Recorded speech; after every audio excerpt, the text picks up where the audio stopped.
जब आजाद हुआ था तब देश में 22 राज्यों के चुनाव भी लोकसभा के साथ ही कराए गए थे। 15 साल तक देश में चुनावों का टाइम टेबल दुरुस्त था, लेकिन उसके बाद सत्ता के लिए जोड़ तोड़ का दौर शुरू हो गया। सरकारें वक्त से पहले गिराई जाने लगी। नतीजा ये हुआ कि पूरा देश चुनाव के चक्रव्यूह में उलझ गया। आज हाल ये हो गया है कि हर छठे महीने किसी न किसी राज्य की विधानसभा का चुनाव शुरू हो जाता है। विधानसभा चुनाव खत्म होते ही पंचायतों और निकायों के चुनाव शुरू हो जाते हैं। चुनाव के चक्कर में राजनीतिक पार्टियों का खर्च बढ़ता है। खर्च निकालने के लिए चंदे का धंधा होता है और आचार संहिता के चक्कर में विकास की योजनाएं लटकने लगती हैं। इन्हीं दिक्कतों की दुहाई देते हुए प्रधानमंत्री नरेंद्र मोदी कई बार कह चुके हैं कि देश में लोकसभा और विधानसभा के चुनाव एक साथ होने चाहिए। हमारे देश में सामान्य नागरिक से लेकर के राष्ट्रपति जी तक सभी ने लोकसभा विधानसभा का चुनाव साथ साथ कराए जाने के बारे में कभी न कभी कहा है। आए दिन चल रहे चुनावी चक्र, उससे उत्पन्न आर्थिक बोझ तथा प्रशासन व्यवस्था पर बने बोझ से मुक्ति पाने की बात का समर्थन किया है। अब समय आ गया है कि इस पर बहस हो, सार्थक बहस हो और रास्ता खोजा जाए। मोदी सरकार की पहल पर नीति आयोग से लेकर लॉ कमीशन तक वन नेशन वन इलेक्शन की कवायद में जुटा है। यूपी की योगी सरकार ने भी सिद्धार्थनाथ सिंह की अध्यक्षता में एक कमेटी बना दी थी, जिसने आज अपनी रिपोर्ट सौंपी है। यूपी सरकार की इस कमेटी को लग रहा है कि देश में 2024 तक सभी चुनाव एक साथ कराए जा सकते हैं। इस देश के अंदर सभी चुनाव एक साथ हों। जब चुनाव अलग अलग समय में होते हैं तो फोर्स को, इलेक्शन ड्यूटी पे लगने वाले कर्मचारियों को इतनी बार आना जाना पड़ता है। हर इलेक्शन के पहले एक आदर्श आचार संहिता लगती है। डेवलपमेंट के सभी कार्य रुक से जाते हैं, लोग ध्यान डाइवर्ट हो जाता है। उत्तर प्रदेश के अंदर हमने अपने स्वास्थ्य मंत्री श्री सिद्धार्थनाथ सिंह जी के नेतृत्व में इस क्षेत्र के विशेषज्ञों की एक टीम गठित की थी। और उसमें यह है विशेष रूप से कि 2 चरण में हम लोग करें, 2019 से शुरू करें और 2024 तक की चले तो असेंबली के सब चुनाव लोकसभा के साथ किए जा सकते हैं। दिसंबर 21 तक की जितने भी विधानसभा के चुनाव हैं वो 2019 तक की हम लोग उसको जोड़ दें और 2021 दिसंबर के बाद जो है वो जो राज्यों के चुनाव हैं उनको 2024 तक ही कर दिया जाए। और साथ ही साथ 2029 में जो नगर इकाई के हैं और पंचायत तक की चलेंगे हम लोग, तो उनके भी चुनाव लोकसभा और असेंबली के साथ जोड़ दिया जाए, वो भी संभव है।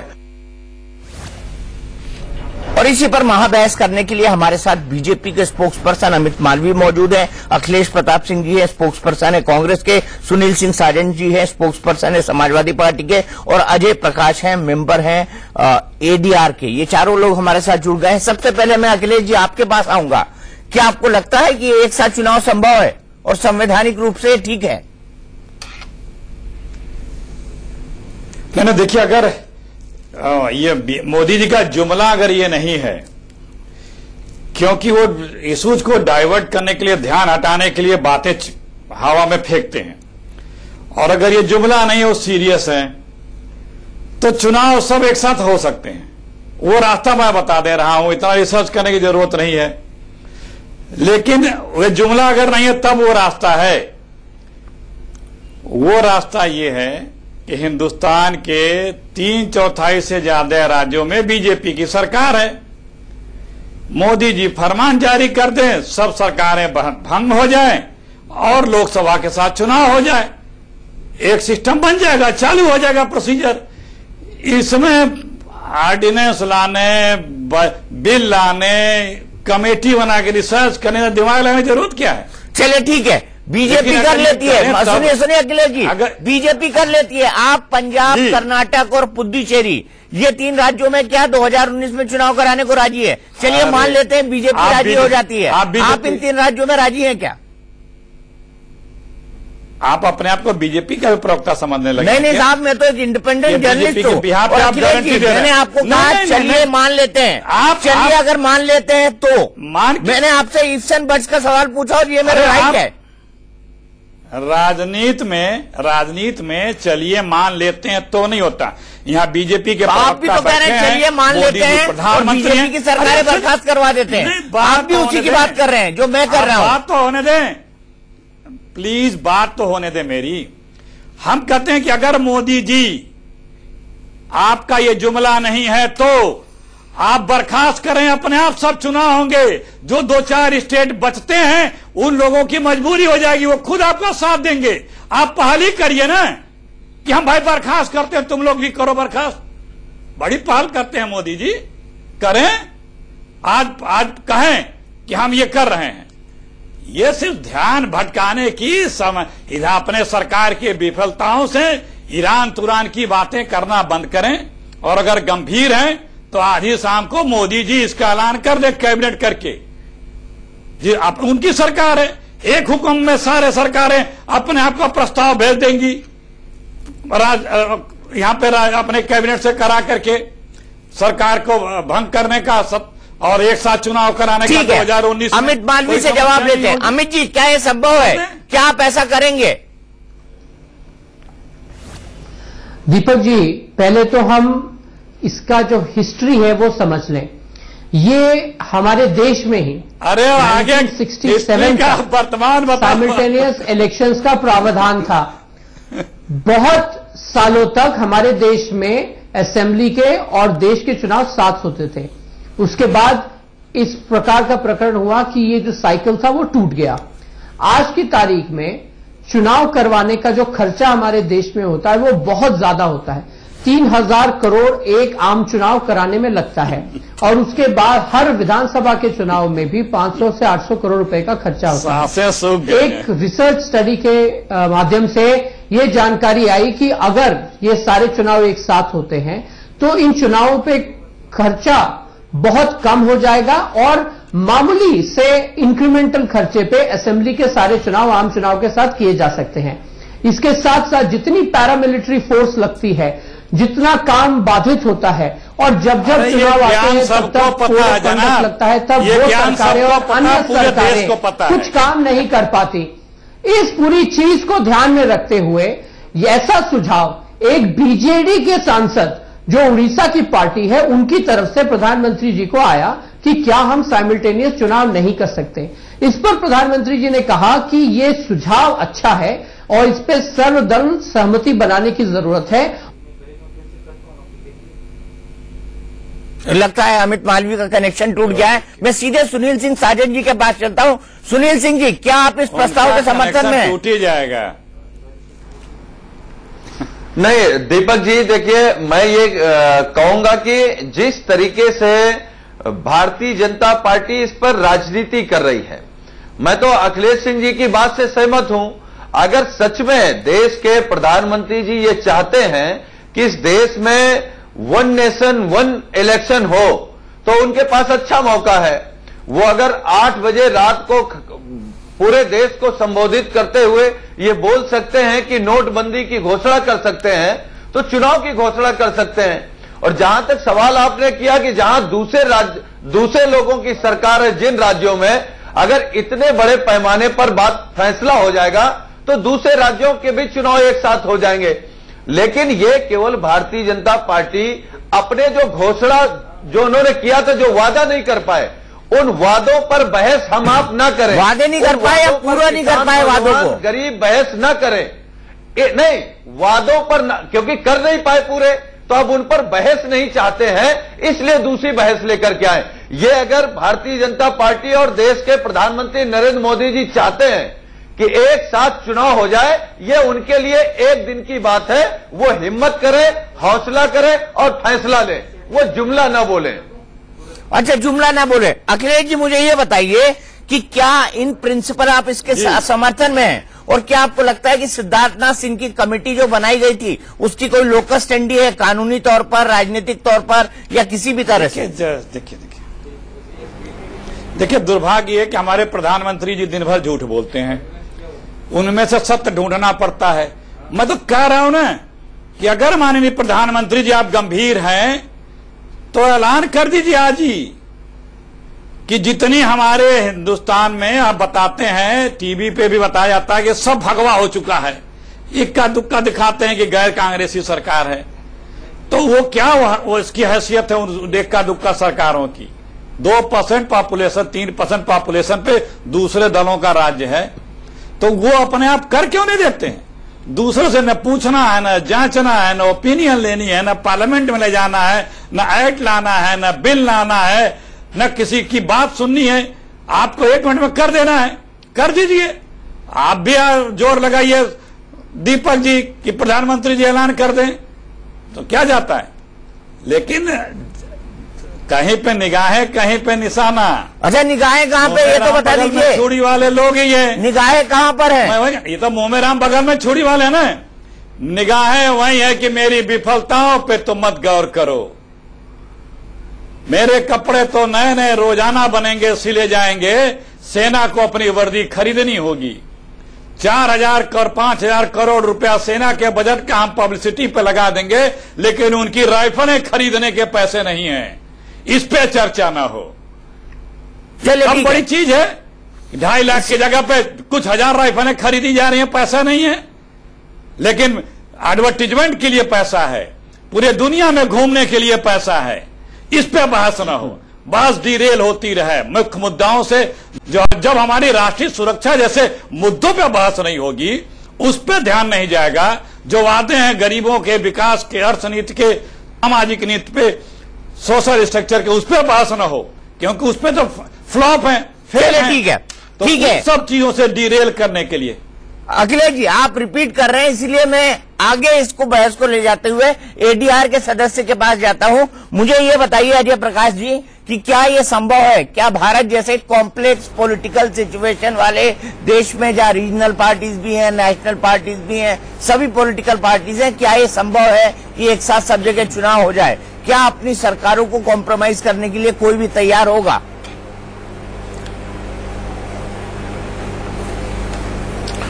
देखिए, जब हम बात कर रहे हैं चुनाव की, तो चुनाव का एक साथ होना तो हमारा एक एडमिनिस्ट्रेटिव डिसीजन है। इसको हम पॉलिटिकल पार्टीज के साथ क्यों जबरदस्ती जो है मिलाएं? अगर हमने डिसीजन लिया कि हमारे यहाँ होंगी तो चुनाव हो ही नहीं सकते एक साथ, तो वो तो एडमिनिस्ट्रेटिव डिसीजन है पहले। नहीं अजय प्रकाश जी, अगर पॉलिटिकल पार्टी राजी नहीं होती है, एक मत नहीं बनता है, तो नहीं हो पाएगा। नहीं, वो जो पॉलिटिकल पार्टीज का राजी होना है वो अपनी जगह के ऊपर एक बात है, और दूसरी जगह हमारा एडमिनिस्ट्रेटिव डिसीजन अगर इलेक्शन कमीशन इतना स्ट्रांगली इनैक्ट करता है तो उसके सिस्टम्स निकाले जा सकते हैं। अगर इलेक्शन कमीशन अपने आप में डिवाइस करे कि हमको इस तरीके से आगे बढ़ना है तो किया जा सकता है।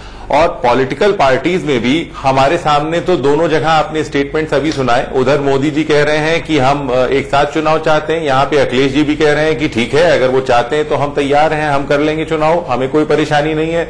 तो दो बड़ी पार्टियां जो हैं वो अगर तैयार हैं इस चीज के लिए, तो मुझे लगता है चुनाव एक साथ हो सकते हैं। जहां परेशानियां आनी है वो परेशानियां कुछ और हो सकती। क्या हमारी एडमिनिस्ट्रेटिव मशीनरी इतनी तैयार है कि हम एक समय में एक साथ चुनाव कर सकते हैं? अगर एडमिनिस्ट्रेटिव मशीनरी इतनी तैयार है तब तो ठीक है, हम कर सकते हैं। क्योंकि बीच में जो पिछले चुनाव हुए उसमें भी थोड़ी सी जो शिकायतें ईवीएम्स की आई, लेकिन सेम चीज जब हम पूरे के पूरे देश के लिए करेंगे तो कितनी ईवीएम्स चाहिए हमको, कितनी वोटिंग मशीन्स चाहिए हैं? तो ये अपने आप में एक बहुत बड़े इश्यूज होंगे। मान लीजिए जितना बड़ा इशू पिछले इलेक्शन में हुआ, उतना ही बड़ा इशू अगर देश के लेवल पे हो गया, तब हम उसको रिपीट कैसे करेंगे चुनाव को? अभी भी जो अफसर चुनाव के लिए जाते हैं, मैंने इस बार उनसे खुद बात करी है, जब जाड़े में चुनाव हो रहे थे उत्तर प्रदेश के, तो उनके लिए जिस तरीके की सुविधाएं थी, उन सुविधाओं में उनके लिए एक रात से रुकना बहुत ही ज्यादा मुश्किल था। कई सारे अफसर तो अपने लिए खुद अपना बिस्तरा लेकर के उन जगहों पे गए, उन कॉलेजेस में गए जहां के ऊपर उनको चुनाव जो है वो करने थे। तो इस तरीके की बहुत सी चीजें हैं, प्रैक्टिकल इश्यूज हैं जो आज नहीं दिखाई देते हैं, लेकिन अगर ज्यादा बड़े में चुनाव होंगे तो फिर ये मुश्किलें आ सकती हैं। अमित जी, मेरा सीधा सवाल, अखिलेश जी भी बोल रहे हैं, सुनील सिंह साजन जी भी बोल रहे हैं कि ये आपका सिर्फ जुमला है, आप इसको इम्प्लीमेंट नहीं कराना चाहते, सिर्फ देश में एक चर्चा कराना चाहते हैं। ये अखिलेश जी भी बोल रहे हैं और सुनील सिंह साजन जी भी बोल रहे हैं। देखिए दीपक जी, इसमें कोई असमंजस की बात नहीं है कि कांग्रेस और समाजवादी पार्टी एक ही सुर में बोलते हैं, एक ही चीज करते हैं, एक ही साथ चुनाव हारते हैं। इन दोनों में से किसी ने भी कोई तर्क नहीं दिया कि ये क्यों नहीं करना चाहिए, सिर्फ इधर उधर की बात करी। किसने कहा है कि देश में 3, 4, 5, 6 विषयों पे एक साथ बहस नहीं हो सकती? किसने कहा है कि देश के तमाम इश्यूज पे एक साथ चिंता नहीं हो सकती? किसने कहा है कि इस देश में एक इलेक्शन और एक नेशन की प्रणाली नहीं होनी चाहिए? दुनिया भर के बड़े बड़े देशों में जो शक्तिशाली देश हैं, जो सक्षम देश हैं, वहां पे सब जगह इस प्रकार से साइमल्टेनियस इलेक्शन की व्यवस्था है। वहां पे हर जगह फिक्स टर्म की व्यवस्था होती है, ताकि जब सरकारें चुनकर आए और जो उनको कार्यकाल दिया जाता है उस कार्यकाल में वो जनता के लिए काम कर सके। हमारे देश में एक साल में औसतन 7 से 8 चुनाव होते हैं, और स्वाभाविक सी बात है, अगर पॉलिटिकल पार्टियां, अगर तमाम सरकारें चुनाव में लगी रहेंगी तो कहीं ना कहीं जनता के हित का जो काम है वो सफर करता है। हमें उससे बाहर निकलने के लिए सॉल्यूशंस ढूंढने हैं। अगर कांग्रेस और समाजवादी पार्टी किसी भी प्रकार का एक सॉल्यूशन नहीं निकालना चाहती है और अपनी ओजी और नीचे स्तर की राजनीति करना चाहती है, तो ये देश का दुर्भाग्य है। ये उन लोगों से छलावा है जो इनको कभी वोट दिया करते थे। और आज जो भी सुझाव आए हैं, ये सुझाव चर्चा के लिए आए हैं। लॉ कमीशन ने कहा, कई संसदीय कमिटीज ने कहा, कई जगह पे इलेक्शन कमीशन ने इस पर अपनी राय रखी। क्या सब लोगों की राय दरकिनार करके कांग्रेस और समाजवादी पार्टी जवाब ले लेते हैं, जवाब ले लेते हैं, आगे जाने की चर्चा होनी चाहिए। जवाब ले लेते हैं। अखिलेश जी बताइए, आप क्या एक सॉल्यूशन पर नहीं आना चाहते? आप देश में एक सॉल्यूशन नहीं देना चाहते? दीपक जी, वो लोग तो झूठ बोलने वाले हैं। कम से कम आप तो, आपसे जहीन जर्नलिस्ट तो कोई नहीं है। मैंने तो स्पष्ट सुझाव दिए कि भैया माननीय मोदी जी, 3/4 से ज्यादा राज्यों में आपकी हुकूमत है। अगर आपको एक साथ चुनाव कराने हैं तो अपने राज्यों को 2019 में लोकसभा के साथ सारे चुनाव करा दीजिए। चलिए ठीक है, इससे अमित जी सवाल का जवाब दीजिए। अखिलेश जी, मैं इस सवाल के बीच में नहीं रहता हूँ, मैं सीधे अमित से जवाब लेता हूँ। अमित जी जवाब दीजिए। नहीं, बीजेपी से पूछिए, नहीं बीजेपी से पूछिए कि राजी हैं इस पे। दीपक जी, वो घुमा रहे हैं, इस पे राजी हैं, कराएंगे। मुद्दा सिर्फ हम लोग सब लोग राजी, मुद्दा सिर्फ भारतीय जनता पार्टी की सरकारों का नहीं है।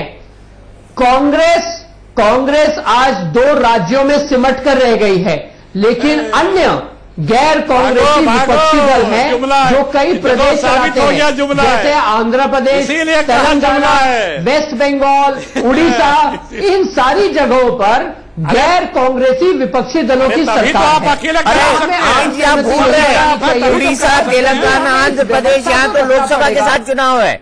आप ये तो देखिए कि तेलंगाना, आंध्र प्रदेश, उड़ीसा, यहाँ तो लोकसभा के साथ ही चुनाव है। बचते जो हैं वो पंजाब बचते हैं, कर्नाटक बचते हैं और आपके राज्य बचते हैं। आपके राज्यों में तो आप करा ही सकते हैं, हरियाणा और महाराष्ट्र को तो साथ में ले ही सकते हैं। पूरा देश हो गया, पूरा देश हो गया, 22 राज्यों में इनकी सरकार है। अभी बोले, लेकिन जुमले वाले नहीं बोलेंगे, क्योंकि इनको जुमला बोलना है। इस प्रावधान को लाने के लिए एक व्यवस्था की कानून लाने की जरूरत नहीं पड़ेगी। आप कर दीजिए, कानून की जरूरत नहीं पड़ेगी।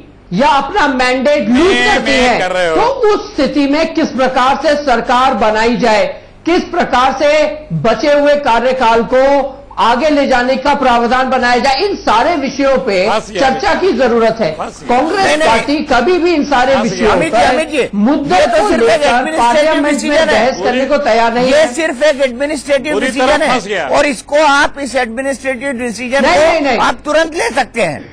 आपको कोई दिक्कत नहीं है एडमिनिस्ट्रेटिव डिसीजन लेने में। इलेक्शन कमीशन ले सकता है, सरकार ले सकती है। दीपक जी,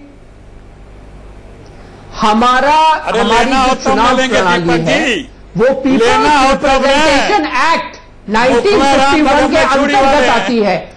कानून का प्रावधान है, पार्लियामेंट का एक्ट है, जिसके अंतर्गत ये सारी चीजों पे एक तरीके से एक ढांचा है जिसके अंतर्गत देश में चुनाव कराए जा सकते हैं। ये एग्जीक्यूटिव डिसीजन नहीं है। इसके लिए पार्लियामेंट में बहस चाहिए, इसके लिए कॉन्स्टिट्यूशन में अमेंडमेंट चाहिए और इसके लिए सभी दल को कोई बहस की जरूरत नहीं है, कोई अमेंडमेंट की जरूरत नहीं है। आप प्रस्ताव पास करा दें, कैबिनेट डिसीजन करके भेज दे, राज्यपाल के थ्रू राष्ट्रपति होम विभाग को, सारी सरकार के बर्खास्त हो जाएंगी, एक साथ चुनाव हो जाएगा।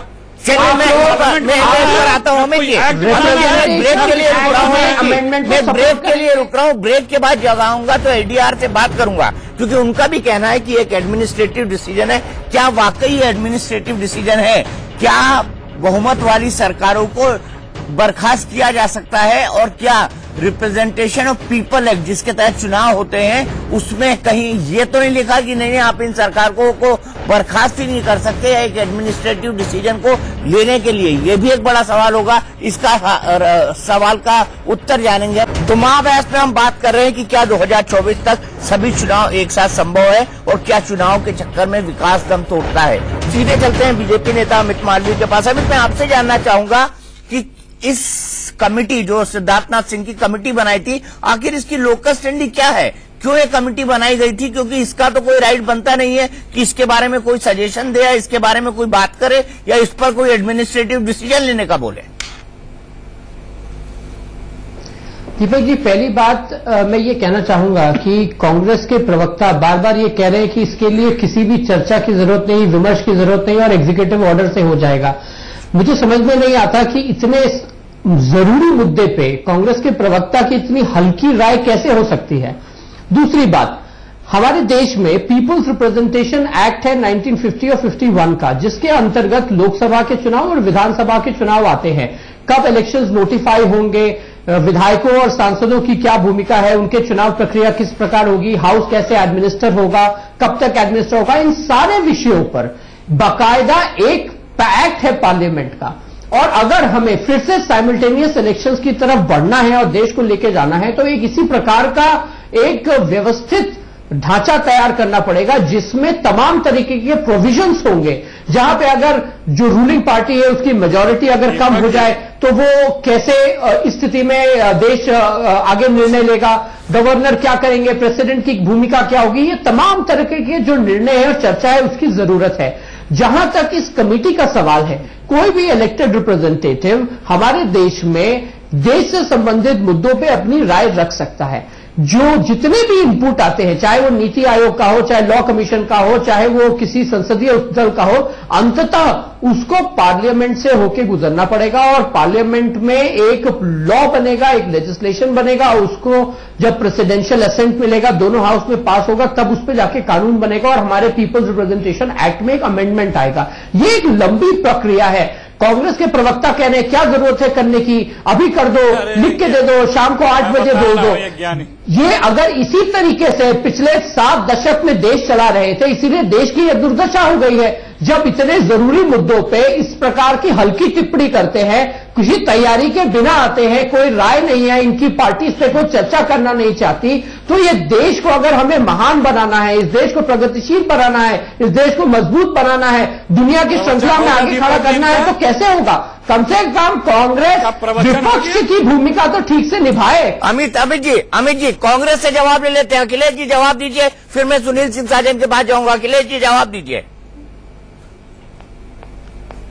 देखिए, ये बड़े ज्ञानी हैं। अरे कुछ तो ज्ञान की बात किए होते भैया। अगर कोई सरकार, स्टेट गवर्नमेंट आपकी जो है वो एक कैबिनेट डिसीजन करके भारत सरकार को भेज दे कि हम अपनी विधानसभा भंग करते हैं, मेरा चुनाव कराओ, और आपकी सरकार है तो संविधान अधिकार देता है चुनाव कराने का। कुछ जानकारी रख के आया करो। झूठ बोलने वालों को जानकारी लेने की जरूरत नहीं होती है। इतनी जानकारी अगर नहीं है तो प्रवक्तागिरी छोड़ दो। समझे, किसी को बर्खास्त करने की आवश्यकता नहीं है। आप अपने मुख्यमंत्रियों को बोलेंगे, जैसे पूरे देश में नोट बंद कर दिया था, जीएसटी ला दिया, क्या क्या, कोई पार्लियामेंट में जाने की जरूरत नहीं है। आपकी सरकारों को कैबिनेट डिसीजन करके माननीय मोदी जी को भेज देना है, मोदी जी को एक्सेप्ट कर लेना है। उन राज्यों में लोकसभा के साथ चुनाव हो जाएंगे। जो बचे हुए हैं वो लोग मजबूरी में करेंगे, नहीं करेंगे तो वो जनता का कोप भाजन बनेंगे। बर्खास्त करने की नौबत ही नहीं आनी है। आपने दीपक जी कहा कि बर्खास्त नहीं हो सकती, बर्खास्त करने की बात ही नहीं हो रही है। ठीक है, अमित मालवीय जी से जवाब लेते हैं। अमित मालवीय जी, बड़ा सीधा सा फॉर्मूला है और जितना मैं पार्लियामेंट की प्रोसीडिंग समझता हूँ ये सीधा सा फॉर्मूला एप्लीकेबल हो सकता है। उससे कोई जानकार व्यक्ति हो तो उससे बात हम कर सकते हैं, जिसको इस सब चीज की जानकारी नहीं, उससे हम क्या बात करेंगे। अमित मालवीय जी को इसकी जानकारी नहीं है, उनका दोष नहीं है। सरकारें चलाना किया गया है इनके और देश में, सरकारें बनाना और सरकारों का नियंत्रण कैसे हो, चुनावों का नियंत्रण कैसे हो, ये आज की परिस्थिति को देख के तय नहीं किया जाता। देश कई साल चलेगा, हमारे और आपके साथ बाद भी कई साल चलेगा, और उसके लिए कैसा प्रावधान बनाया जाए, उसके लिए कैसे कानून बनाया जाए, उस पर मैं आपकी बात से एग्री करता हूं अमित मालवीय जी, लेकिन आपने बताया आम चुनाव 3000 करोड़ का, राज्यों के चुनाव 700 से 800 करोड़ के, तो अगर इन फिगर को आप निकालेंगे और विकास दम तोड़ता है तो आप तो बड़ी आसानी से चुनाव करवा सकते हैं। खाली विधानसभा को लिखकर तो देना है कि हम अपना चुनाव कराना चाहते हैं, और ये फॉर्मूला जो बता रहे हैं अखिलेश जी, ये बिल्कुल ठीक है, सटीक भी है। दीपक जी, ये आज की परिस्थिति में अगर मानो किया भी जाए तो आगे अगर कोई ऐसी स्थिति उत्पन्न होती है जहां कोई सरकार माइनॉरिटी में चली जाए, या किसी सरकार का जो फ्लोर पे मेजॉरिटी है वो घट जाए, या दलों में बिखराव हो जाए, या दल टूट जाए, ये तो बात की बात है। गवर्नर क्या करेंगे? अमित जी, ये तो बात की बात है, ये तो बात की बात है। जब हम, ये बात की बात है, टोटल बात की बात है दीपक जी, जब हम देश के लिए बड़ा निर्णय लेना चाह रहे हैं, तब क्या तो क्या इस पे पूरा विचार विमर्श नहीं होना चाहिए? हर पहलू पे चर्चा नहीं होनी चाहिए? क्या सभी लोगों की राय, सभी दलों की राय नहीं लेनी चाहिए? अगर कांग्रेस पार्टी को लगता है उनके पास इस पे देने के लिए कोई सुझाव नहीं है, कोई कंस्ट्रक्टिव सुझाव नहीं है, तो वो सुझाव तो मैं कब से दे रहा हूं, तुम्हारे समझ में आया तब ना देना है, हमारी सुझाव तो दे रहा हूं, लेकिन समझ में आया तब ना, सदन तय करेगी। जानकारी हो तो बात किया करो। अच्छा, एक मिनट, सुझाव तो दे रहा हूं, लेकिन वो सुझाव देने के लिए बात उतरेगा। सुनील भाई, क्योंकि आपको काम नहीं करना है, आपको सिर्फ शोर मचाना है। जी दीपक जी। सुनील भाई, आप मुझे बताइए कि क्या सिद्धार्थनाथ सिंह की कमेटी जो है उसको योगी सरकार ने बनाया, क्या योगी सरकार की कोई कमेटी का कोई लोकस स्टैंडी होगा? क्या कोई राज्य सरकार इस तरह की कमेटी बना सकती है? लगता है दीपक जी, जब मुझको लगता है देश के एक साथ चुनाव कराने का मामला है तो राज्यों से सलाह मांगने की कोई जरूरत नहीं है, फिर तो देश की सरकार को एक बड़ा फैसला करना पड़ेगा। मैं भारतीय जनता पार्टी के प्रवक्ता को सुन रहा था, वो कह रहे हैं कि हम लोग चाहते नहीं। अरे भाई, हम लोग तो स्वागत कर रहे हैं, आप 2019 में चुनाव कराओ, कम से कम उत्तर प्रदेश में तो राहत की सांस लोग ले लेंगे, चुनाव कराइए ना। कौन रोक रहा है आपको? आपको रोक कौन रहा है? ना तो आपको किसी ने सुझाव देने के लिए रोका, ना पूरा देश आपको चुनाव कराने के लिए रोक रहा है। लेकिन आप पहले देश के सामने ये बताओ, आप केवल सुझाव देना चाहते हो, जुमला बोलना चाहते हैं, या चुनाव कराना चाहते हैं? अगर आप चुनाव कराना चाहते हैं तो आप चुनाव आयोग से बात करिए, सारे संसाधन तैयार हो और एक साथ चुनाव हो जाए। पूरा देश तैयार है एक साथ चुनाव कराने को, लेकिन आप दो हिस्से में क्यों बांट के चुनाव कराना चाह रहे हैं? भाई, कुछ विधानसभाएं हैं जिनका कार्यकाल ज्यादा है, कुछ विधानसभाएं जिनका कम है, लेकिन जब देश को लेकर के आप फैसला करना चाहते हैं तो कम और ज्यादा तो आपको समेटना पड़ेगा। और जब देश की सरकार का चुनाव 2019 में है तो देश में ही सभी राज्य आते हैं, तो उसी में आप चुनाव करा दीजिए। लेकिन क्योंकि इनकी मंशा चुनाव कराने की नहीं है, केवल बात करने की है, बंटवारा करने की है, ये देशभक्ति की बात करेंगे, राष्ट्र की बात करेंगे। इनके वैचारिक आकाओं की अगर हिस्ट्री में चले जाइए तो समझ में आएगा कि ये कितने राष्ट्रभक्त हैं। हम कह रहे हैं, इन्होंने कहा था चुनाव से कहां जा रहे हैं आप? सुनील जी, आप भटक रहे हैं, लेकिन भटक रहे हैं। आपने बड़ा लॉजिकल पॉइंट रखा, उसका जवाब ले लेते हैं अमित मालवीय से। आपने बड़ा लॉजिकल पॉइंट रखा कि आप लोग चुनाव कराना नहीं चाहते, सिर्फ चर्चा कराना चाहते हैं। क्या अमित, ये ठीक है? मेरा सवाल बहुत स्पष्ट है और बहुत सरल है। जब ये एक्ट पार्लियामेंट में लाया जाएगा और जिस रूप में आज उस पर चर्चा हुई है और जिस रूप में प्रावधान बनाए गए हैं, उसकी जरूरत क्या है? और समाजवादी पार्टी उसको पार्लियामेंट में सपोर्ट करेंगे कि नहीं? बिना जानकारी रखने वाले को पहले आप ये समझिए कि एक्ट की जरूरत नहीं हो सकते हैं। चलिए जरूरत ही नहीं है। ठीक है कानून के जानकार संसद के जानकार ये जानते हैं बहुत अच्छी तरह कि चुनाव कैसे कराए जाएं। क्या चुनाव सिर्फ एक एडमिनिस्ट्रेटिव डिसीजन है या इसके लिए कानून बनाने की जरूरत है? ये भी अपने आप में एक बड़ा ग्रे एरिया है। इसीलिए इस पर बहस होती रहे, इस पर बहस चलती रहे, कम से कम उससे कहीं ना कहीं किसी न किसी डिसीजन तक तो पहुंचा जा सकेगा। हमारी इतनी जनता से गुजारिश है, हमारी इतनी अपने पॉलिटिकल पार्टी से गुजारिश है कि दलगत राजनीति को छोड़कर देश के लिए कुछ ऊपर उठकर सोचे। यही महाबहस में आज का हमारा विषय है।